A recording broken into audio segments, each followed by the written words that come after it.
Bonsoir Guillaume Canet. Bonsoir. Bienvenue en aparté. Merci. Ravi de vous accueillir de nouveau. Merci. Dans cet espace. Vous vous souvenez de 2-3 trucs? Je me rappelle bien maintenant, j'ai l'impression d'être un peu chez vous, votre résidence secondaire. Ouais. Bon, on s'est installé un peu plus loin que Paris Intramuros. On a fait quelques kilomètres, on est dans le 21e arrondissement. Ouais. Vous reconnaissez évidemment les planches.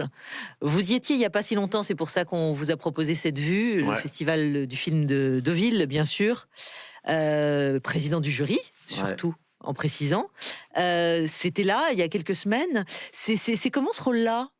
C'était super. J'ai passé un moment merveilleux. D'abord, c'était assez étonnant de voir des films sans rien savoir au préalable, en fait. C'est vrai que moi, j'ai demandé en plus aux membres du jury. D'ailleurs, j'en profite pour les saluer. J'ai eu un groupe, des membres formidables. On a constitué un groupe vraiment super. On s'est très, très bien entendu. Et je leur ai proposé de rien savoir avant de voir les films, de pas connaître, pas savoir si c'était un réalisateur, une réalisatrice, voilà, de savoir, de pas rien connaître sur l'histoire, savoir si c'était un premier ou un deuxième ou un troisième film. Et du coup, ça nous permettait vraiment de découvrir les films de manière totalement neutre, alors que quand on va au cinéma en général, quand on va voir un film, on sait un peu, on a vu une bande-annonce, on se fait un peu une idée, on a une envie ou pas. Et donc, du coup, c'est vrai que là, c'était vraiment génial. Et puis, c'était très agréable de parler de films avec des gens formidables qui ont beaucoup de talent, qui sont tous différents, avec des univers assez différents. Et c'était très intéressant. Et j'imagine aussi très stimulant pour vous qui êtes un perfectionniste, quelqu'un de très exigeant, pointu. Vous regardez ça aussi avec un triple regard, celui d'acteur évidemment, de réalisateur, de metteur en scène. C'est intéressant aussi de voir comment un film parle à certaines personnes et pas à d'autres, et pour quelles raisons, et pourquoi on est plus touché que d'autres. Et c'est toujours très agréable, quoi. Alors je vous installe au comptoir parce que du coup comme ça on a la vue sur les planches de Deauville, et puis l'exigeant et le perfectionniste que vous êtes va pouvoir juger de la qualité de ce crumble. Exactement. Ça c'était pour vous amadouer. Est-ce que c'est bien joué ou pas? Ouais, mais vous êtes hyper perfectionniste, donc comme vous savez le faire et apparemment vous le maîtrisez très très bien. Oui, très bon. Il faut me donner une note. Bon, j'avoue, c'est pas moi qui l'ai fait. Non, franchement, il est très très bon. C'est vrai? Ouais. Franchement, je mets un vrai 9 sur 10. Un vrai 9 sur 10. Ouais. Bon, c'est pas mal. On s'en sort pas trop mal. Alors, ce film, ça s'appelle Acide, et c'est juste Philippot qui vous a dirigé. Dans ce film qui a été présenté déjà à Cannes en mai dernier, vous accompagne Laetitia Doche et Patience Moudenbach, et le film est actuellement en salle. Il faut y aller. C'est puissant, hein. C'est sur la forme, sur le fond. C'est intense, c'est extrêmement prenant. En plus, c'est une réalité imminente qui pourrait, là, comme ça, nous tomber dessus, au sens propre comme au sens figuré. Je vous propose qu'on regarde ensemble la bande-annonce. Moi, j'avoue, j'ai été secouée, et on s'en parle après. Avec plaisir. Selon l'INRS, des pluies 1000 fois plus acides que la normale ont été enregistrées. On a pas marre de toutes ces merdes, là. Je t'en fous la planète, c'est tout. La fin du monde tous les 2 jours. De toute manière, ça me concerne plus que toi. Je croyais que c'était pas grave. Attends, on va pas la ramener à la maison à chaque fois qu'il pleut. L'acide sulfurique est corrosif pour la peau, C'est ce bordel. Qu'est-ce que tu fous, Élise? les yeux, les voies respiratoires et digestives.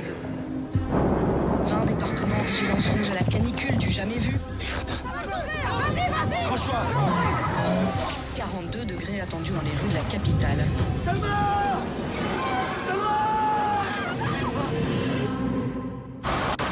Viens là!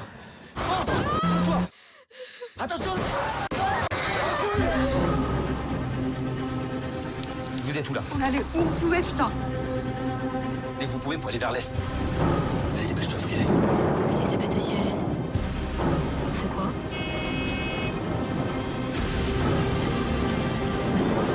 Où est-ce qu'on va? On va où? Faut qu'on trouve une maison.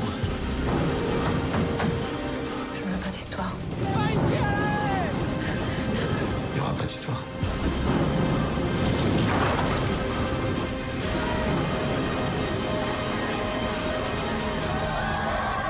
Faut que tu me fasses confiance maintenant. On est ensemble. Acide, ce film dont vous êtes à l'affiche, Guillaume Canet, c'est un thriller singulier avec aussi une histoire de famille. Alors moi, au-delà déjà de ce sujet sur lequel, évidemment, je vais vous répondre, c'est vrai que moi, il y avait l'envie de travailler avec Juste Philippot, qui avait fait déjà un film qui s'appelait La Nuée, et qui avait déjà réussi de cette même manière à mêler un drame familial avec un film catastrophe. C'est-à-dire que c'est tout son talent, c'est de réussir à écrire une petite histoire dans la grande. C'est-à-dire que ce ne soit pas juste un film catastrophe climatique et tout ça. Il y a une histoire à l'intérieur de cet homme qui est amoureux de cette femme qui veut rejoindre en Belgique. Il est retenu là à cause de son ex-femme et sa fille qui a soudainement besoin de lui et retenu par le ciel qui lui tombe sur la tête. Et je trouve que du coup, cette histoire intime à l'intérieur est très très forte et permet vraiment d'avancer dans cette toile de fond qui est le film catastrophe climatique.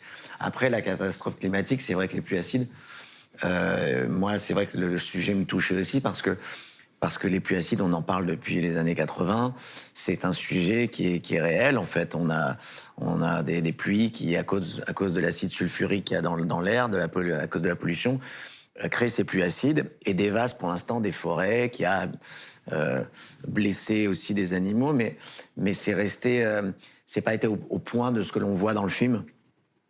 Maintenant, si la pollution venait à augmenter, ces pluies pourraient totalement exister. Donc c'est quelque chose qui se passe dans un futur imminent. Il y a aussi la prise de poids, de muscles, le défi physique. Vous êtes entraîné? Oui, j'ai pris 9 kilos, ouais. 9-10 kilos.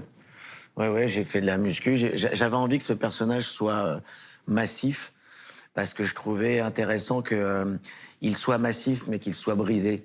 Parce qu'on le voit au début du film, il se fait taper dessus par ses CRS et il a le dos en vrac, il a une cicatrice dans le dos, et on comprend qu'il a sa ceinture, il a du mal à porter sa fille. Et j'aimais cette idée d'un animal blessé, en fait. Et l'animal blessé, du coup, qui est à vif, en fait, violent, à vif, irascible et dangereux, en fait, et dangereux parce qu'il est blessé. Et donc j'aimais cette idée, ce côté un peu double de ce personnage qui paraisse fort et qui finalement ne l'est pas, mais qui donne une certaine violence, quoi. Il y a Patience. C'est la jeune fille, vous en êtes son papa, c'est une ado. Alors évidemment, il y a aussi les contradictions entre le regard qu'elle porte sur le danger qui s'offre, qui se présente, et puis le papa qui est pas toujours présent. Donc là, il se recolle, il se ressoude parce qu'il faut affronter ces pluies acides. Travailler avec cette jeune fille et travailler avec cette sensibilité aussi à fleur de peau, c'était comment? C'était formidable, elle était formidable, Patience. C'était assez étonnant parce qu'au début, moi, quand j'ai lu le scénario, c'était une jeune fille de 8 ans. Et puis, juste un jour, on m'a appelé en me disant « J'ai trouvé ta fille, elle est formidable, je voudrais que tu la vois. » Je suis arrivé et je me suis retrouvé face à une fille beaucoup plus âgée. J'ai pensé tout de suite aux scènes où je devais la porter sur le dos. Mais c'était formidable. Elle était très, très investie pendant tout le tournage, très dans son personnage, qui n'est pas facile, parce que c'est un personnage qui n'est pas très sympathique, en fait, qui est dans sa douleur de fille, qui se sent, elle, abandonnée, face à un père qui, lui, se sent abandonné par sa fille et son ex-femme au moment où il a eu des problèmes. Donc il y a une non-communication entre eux. Donc ça la rend extrêmement dure avec son père et avec elle-même, même, et avec son entourage. Elle est à fleur de peau, elle aussi. Et c'est toute la force de ce film, c'est tous ces personnages qui sont à fleur de peau et qui se retrouvent finalement ensemble coincés dans une bagnole à fuir la pluie. Et c'est vrai que son personnage est assez complexe et elle l'a maîtrisé, je trouve, formidablement bien, quoi. Je me souviens que vous aviez dit il y a quelques années que Marcel, notamment, il voulait pas voir vos films, ça les saoulait. Ouais. Là, un film comme ça, c'est important pour vous de leur montrer? Oui et non, parce qu'en fait, d'abord, Ils sont sensibles, j'imagine, à ces il voit questions. le bien film sûr. qu'il a envie de... Oui, et puis je pense qu'il n'a pas besoin de voir ce film-là pour être sensible sur la cause. Aujourd'hui, c'est des sujets dont ils parlent beaucoup à l'école, entre eux, dont ils entendent parler à la télé, dans des dîners, donc c'est quelque chose quand même ils sont quand même très investis, la génération d'aujourd'hui, en fait, très, très sensible à ça. Mais non, c'est vrai qu'il a du mal à voir les films de ses parents. Ça les saoule toujours. Ouais, mais je peux comprendre. Moi, je peux comprendre. Moi, je suis pas un enfant d'abal, comme on dit. J'ai pas de mes parents qui étaient dans ce métier. Mais je peux comprendre que ça puisse être compliqué et d'avoir envie que ses parents restent ses parents, en fait. Et de pas voir forcément ses parents, son père, dans un rôle d'un autre type. Voilà. Ça commence à changer un petit peu parce qu'il a envie de faire ce métier. Donc, donc finalement, il s'y intéresse un petit peu plus. Mais j'ai eu la chance de réussir à le convaincre cet été de lui montrer mon idole. Et qui était mon premier film. Parce que j'ai un pote qui était là pendant les vacances et qui lui a parlé du film. Et il voulait le revoir, et donc ils l'ont vu. Et j'étais très heureux parce qu'il a beaucoup aimé le film. Et du coup, voilà, j'ai pu partager au moins mon premier film. Alors, il y a eu mon idole, bien sûr, au premier film, mais il s'est passé quand même des choses avant. Et nous, on a envie de remonter le fil, ça donnera peut-être des idées à Marcel. Vous voulez bien vous installer avec le crumble ou sans dans le fauteuil? Ouais. Le fauteuil qui est vers Deauville, vers les planches. Celui-là? Oui, tout à fait. Ouais. La télécommande est à droite, le bouton central. Ok. Je me mets comme chez le psy, comme ça. Comme chez un pote avec qui Ok. vous regardez un film. Voilà. Allons-y. Tac. Ah ouais. Donc vous avez retrouvé ces images. Incroyable. Ça, c'est c'est mon premier court-métrage en Super 8. Enfin, un des premiers courts-métrages.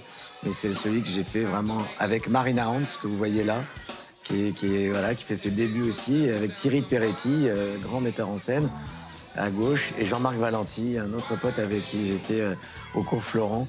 Vous vous souvenez du titre? Le film s'appelle Sans regret. 1996. pour la Voilà. date. Et en fait, voilà, c'est deux personnages qui vont avoir une tournure un peu particulière tout au long de leur journée. Et voilà, avec Jérémy Covillo aussi qui était là. C'était toute ma bande de potes. On faisait des travelling au Caddie. Au Caddie, que vous avez rendu ou pas après? Ah ouais, je sais pas où est ce Caddie. Ouais, Franchement, je sais pas où il est. Bon, en tout cas, ce qui est sûr, c'est que vous avez été super précoce, Guillaume Canet. À 12 ans, hein, quasiment 12-13 ans, vous faites déjà des films en Super 8. Ouais. À 20 ans, c'est un peu le grand saut. Comment vous avez compris que c'était le moment et que c'était ça et rien d'autre? En fait, je l'ai compris quand j'ai travaillé dans un cirque. Et en fait, le week-end, parce que j'étais mineur, donc on n'avait pas le droit de faire des spectacles la semaine. Et le week-end, on avait le spectacle. Et j'avais un numéro avec une planche, avec un cylindre. Et je jonglais sur cette planche en équilibre. Et en fait, les premiers applaudissements, la première fin de spectacle, en fait, après avoir répété et travaillé dans ce cirque, je me rappelle, dans les caravanes, ils avaient d'ailleurs des énormes sacs de biscuits, en gros. Vous savez, c'était des biscuits comme ça. Je sais pas pourquoi j'ai cette vision du sac de biscuits. Et en fait, les applaudissements fournis à la fin du spectacle, c'était assez intense. Et je pense que ça venait remplir un besoin de reconnaissance, un besoin d'amour, d'attention, je pense, et qui m'a comblé et qui m'a donné envie de faire quelque chose dans une branche artistique. Après, je pense qu'il y avait la timidité et l'envie d'être plutôt derrière la caméra. Et puis finalement, je suis passé le... C'est ça, en fait, il y avait quand même cette dualité, ou en tout cas cette richesse chez vous, de vouloir regarder autant que d'être regardé. Ouais, bien sûr. Et je pense que c'est pour cette raison que j'ai voulu faire les deux, en fait. Je peux pas m'en passer, en fait. J'ai besoin d'observer et d'être observé. Et, enfin, pas d'être observé, mais d'être entendu, Ouais. d'être vu. Ouais. Alors, une autre image, si vous voulez bien appuyer. Ouais. Une chose qui est sûre, c'est que si je l'attrape en premier, on se cingler, il ne retournera jamais à l'asile. C'est chiant. Quoi? De courir après ces types comme à la chasse à courre. Je vois pas ce que tu veux dire.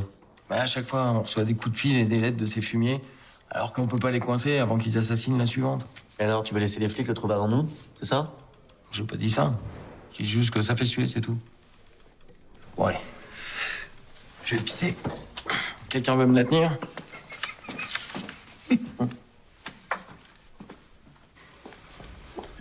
Ouais, oh! Tu veux démoraliser tout le monde? De quoi tu parles? Écoute-moi bien. Que ça te fasse chier de faire correctement ton boulot, c'est une chose. Mais va pas démoraliser le groupe. Je dis ça comme ça, hein. Alors ferme ta gueule dans ces cas-là. Pourquoi tu t'énerves? Tu casses l'énergie du groupe. Ce tueur, on va l'attraper. Avant les poulets, mais ça sera sans toi. Tu commences à me pomper l'air. Faut pas m'avoir comme ennemi ici. 2014, cette fois. La prochaine fois, je viserai le cœur de Cédric Angers. Vous incarnez Franck, un gendarme tueur qui enquête sur ses propres affaires. C'est un film tiré d'une histoire vraie, hein, l'affaire Ouais. du tueur de l'Oise. Bon, c'est un rôle hors norme. Vous êtes nominé au César. Ce film, cette performance, ce personnage, ça vous a marqué Ouais, ouais, particulièrement, complètement. Ouais, complètement. C'est un personnage très très fort. J'ai eu cette chance que Cédric Angers, que j'aime beaucoup et dont j'aime beaucoup le travail, m'offre ce personnage. J'étais totalement habité par ce rôle en fait. Et c'est vrai que j'ai même eu un peu de mal à en ressortir. C'était un personnage Addictif. très prenant. Et je trouvais que c'était très bien écrit. Et il y avait une ambiance dans ce film entre la lumière, la musique. Cédric avait réussi, même sur le plateau, à amener cette ambiance qu'on ressent dans le film après. Et moi, c'est vrai que j'étais... pour le coup, j'avais beaucoup maigri. Et je m'étais vraiment préparé pour ce personnage. J'avais vu beaucoup de choses sur ce personnage, sur l'histoire du tueur de l'Oise. Et c'est vrai que c'est un personnage qui est extrêmement complexe et extrêmement intéressant. Ouais, ça vous a fasciné. Je crois que vous avez enquêté un peu de votre côté. Hein. Ouais. Ce rôle, il est important aussi peut-être d'un autre point de vue. Juste avant, il y a l'expérience contrastée de Blood Ties. Vous avez arrêté du coup de tourner pendant une année et demie. Vous êtes Ouais. remonté à cheval. Vous avez douté à ce moment-là? Ouais, j'ai même décidé d'arrêter ce métier, en fait. J'ai arrêté pendant 1 an et demi. Je me suis remis à la compétition à cheval. Et je me revois... je suis reparti...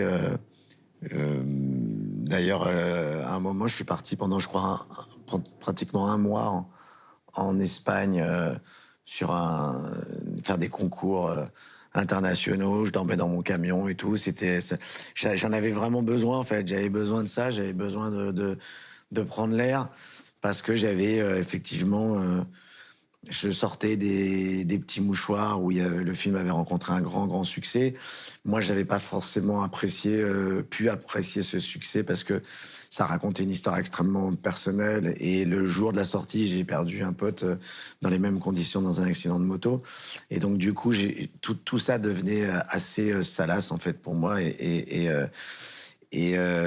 du coup, j'ai voulu tout reprendre à zéro et j'ai fait un film qui correspondait au cinéma, qui m'a fait rêver, c'est-à-dire le cinéma des années 70.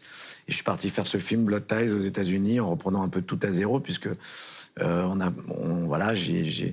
j'ai dans des conditions financières bien différentes de celles des petits mouchoirs. Et c'est vrai que le film n'a pas du tout marché. Mais c'est un film que j'aime énormément, et dont je suis très très fier. Et surtout, je pense que j'étais à une époque de ma vie où je donnais beaucoup trop, en fait. Je donnais beaucoup trop de ma vie, de moi, et qu'à un moment, j'avais peur de devenir sec. Et je pense que j'ai eu ce réflexe un peu instinctif d'aller me nourrir ailleurs. Alors justement, une autre image qui illustre vos propos. J'appuie. Ouais.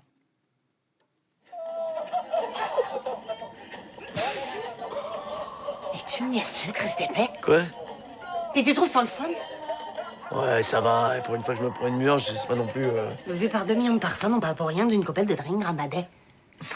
Je ne sais pas c'est quoi ta prochaine idée de s'ingénier, mais check tes fesses, mon homme. Parce que tu vas te ramasser avec pas mal plus qu'un lendemain de veille avec tes plantes de pique. Oh ben, colis, j'ai mon maudit voyage. Ah non, mais c'est rien, c'est un tatouage. Regarde, c'est un code barre. C'est pour dénoncer la société de consommation. Parce que je sens bien qu'ils essayent de faire de moi un produit. Ouais, faut que tu comprennes. J'ai plus mal à ma couille. Tu comprends ce que ça veut dire? Tu vois l'expression j'en ai plein les couilles? Ben moi, regarde, je me fais du bien et j'ai plus mal aux couilles. Ça y est, même mon corps a compris que j'avais compris. Ma couille a compris et moi, j'ai su l'écouter.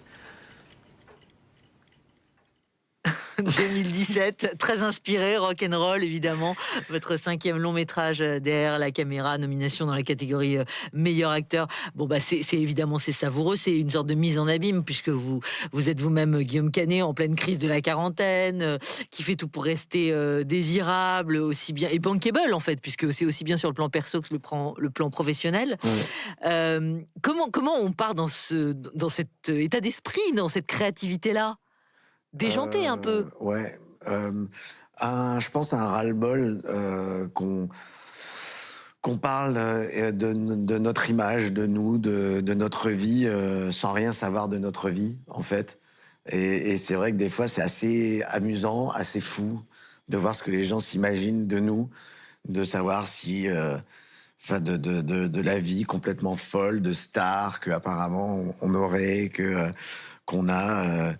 Enfin voilà, moi j'apprends des trucs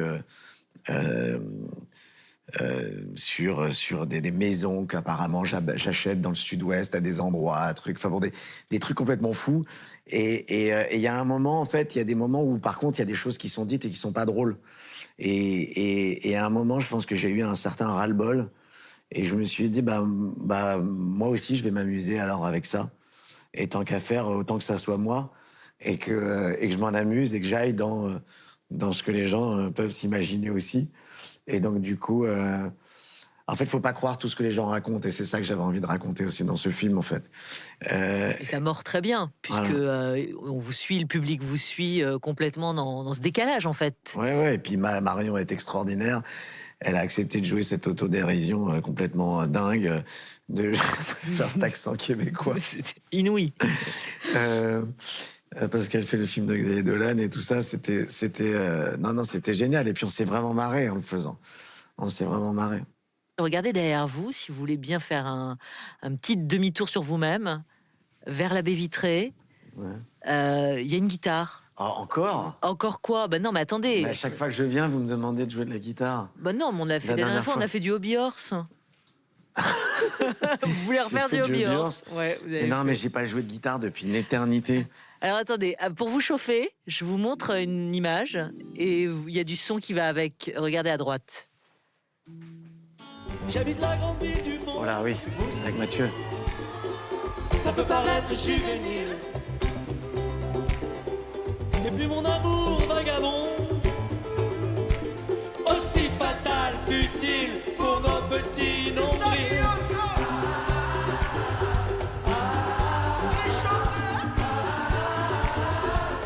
Petit nombril.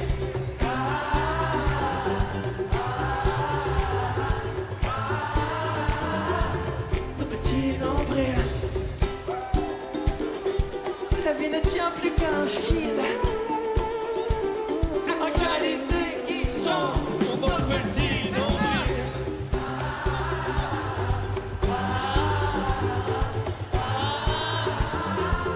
Le petit nombril.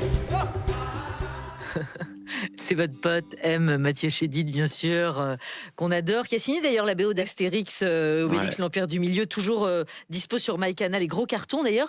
Là, quand on est sur scène avec son pote, le petit nombril, on a l'impression que vous êtes un peu...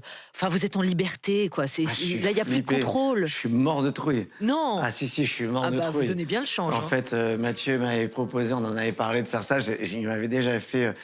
cette chance, enfin, me donner cette chance de chanter avec lui, par exemple, aux arènes de Nîmes, devant 17 000 personnes. Et à chaque fois, c'est terrifiant. Je sais pas comment ils font, comment il fait. Bon, après, il a un talent.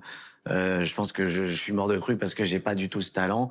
Et que voilà. Mais moi, c'est vrai que j'étais terrifié. Je chante comme un canard.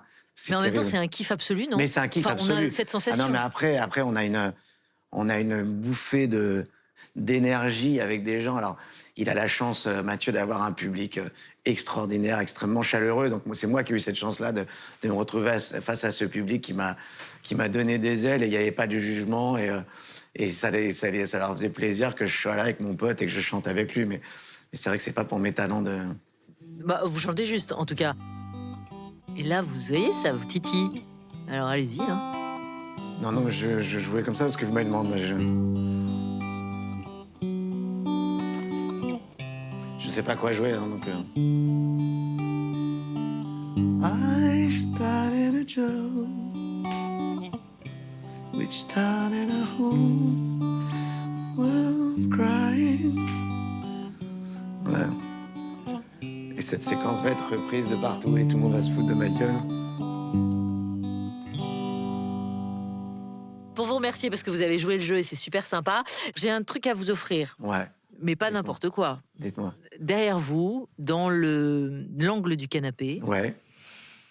Waouh, génial. Alors attendez de l'avoir ouvert. Génial. Alors il faut expliquer évidemment parce que vous êtes un fan inconditionnel de Bah, ça, c'est Jean-Paul le Belmondo professionnel. et ça c'est le professionnel. Ouais. 1981. Avec Donadieu. Bernard Pierre, ouais. Ouais, où il vient lui manger le croissant et lui mettre une grande tarte dans la gueule. Vous avez fait cette coupe de cheveux, je crois. Ouais, j'ai vu le poster quelque part. Non, c'est l'affiche là le DVD qui est là-bas là du professionnel. Ouais, j'allais chez le coiffeur quand j'étais gamin avec l'affiche. J'avais l'affiche du film du professionnel mais en grand et je la roulais, je l'enlevais les punaises et je l'emmenais en fait chez le coiffeur et je lui montrais l'affiche et je lui demandais de faire exactement la même coupe de cheveux. Et après je reroulais mon affiche et j'allais la repunaiser dans ma chambre. Et ouais, j'étais absolument totalement fan de Jean-Paul et bah, j'ai toujours été. Et j'ai eu la chance, effectivement, de passer du temps avec lui et de le rencontrer, de faire quelques dîners, quelques déjeuners avec lui. Et j'ai une affection très, très particulière pour lui, pour son ami Jean Rochefort, qui est mon père spirituel. Ouais. Et c'est vrai que j'ai eu des moments incroyables. Cette anecdote que j'ai déjà racontée, mais peut-être je la raconte très rapidement, mais j'étais le voir au théâtre, dans La puce à l'oreille, avec Christiana Reali, et il ouvre à un moment une enveloppe qui était censée être une enveloppe de sa maîtresse. Et là, il l'ouvre, et moi, j'étais apprenti comédien, j'avais pas fait grand-chose, j'étais avec un pote au théâtre en train de le voir, et là, il ouvre la lettre, et il la referme tout de suite, et sa femme, Christiana Reali, lui dit « Qu'est-ce que c'est ?» Il fait « Oh, rien, c'est le jeune Canet. » Et donc, moi, je suis comme ça dans la salle, pétrifié, je regarde mon pote, je comprends pas. Et elle dit quoi, le jeune Canet? Il fait « Oh, rien, il veut faire l'acteur. » Et donc là, j'étais complètement halluciné, je comprenais pas du tout ce qui se passait. Et à la sortie, à la fin, il y a quelqu'un qui est venu me chercher en me disant « Il y a monsieur Belmondo qui vous attend dans sa loge. » Et je suis arrivé, il est arrivé. « Alors, la surprise vous a plu ?» et en fait, c'est Rochefort qui lui avait dit, parce que je commençais Barracuda avec Rochefort, et qui lui avait dit que je venais le voir au théâtre, et ils m'ont fait une blague, voilà. Et c'était la rencontre avec Jean-Paul. Ça reste gravé, évidemment. Merci pour l'anecdote savoureuse. Nous, évidemment, on va vous laisser repartir avec votre photo encadrée. Merci beaucoup pour ce cadeau. Merci d'avoir joué. Merci d'avoir joué le jeu. On vous retrouve évidemment dans les salles obscures. Je vais venir. Est-ce que vous pouvez doubler ma voix quand je chante? Est-ce que vous pouvez mettre la voix de Beatles? Ça peut être pas mal. On va voir ce qu'on peut faire comme montage. Merci Guillaume Canet, merci beaucoup d'être venu jusqu'à nous. Ça s'appelle Acide, c'est dans les salles obscures. Juste Philippot signe ce film avec cette atmosphère, avec cette pesanteur, avec cette réal qui est assez forte, intense, vraiment, vraiment intense. Donc allez-y. Ouais, il est très très doué. Franchement, c'est un grand metteur en scène et c'est pas c'est un grand spectacle. Je sais que les gens restent accrochés à leur fauteuil et c'est et très réaliste. Je suis très fier. De surcroît. Réaliste et prenant, c'est ce que je dirais en conclusion, exactement. Si vous me l'autorisez. Merci Guillaume. Merci à vous, je suis très heureux. Mais je ne chanterai plus. Non, mais alors pourquoi vous revenez avec... Je reste qu'avec ce goût de pourquoi j'ai chanté. Vous revenez avec la photo de votre coupe de cheveux, alors. J'aurais pu faire des accords, mais sans chanter. Oh, mais si. C'est ça le lâcher prise, non? Ouais. Salut Guillaume. Vous voyez, j'ai pas encore réussi totalement. Je vous embrasse, à bientôt. Merci à vous, au revoir.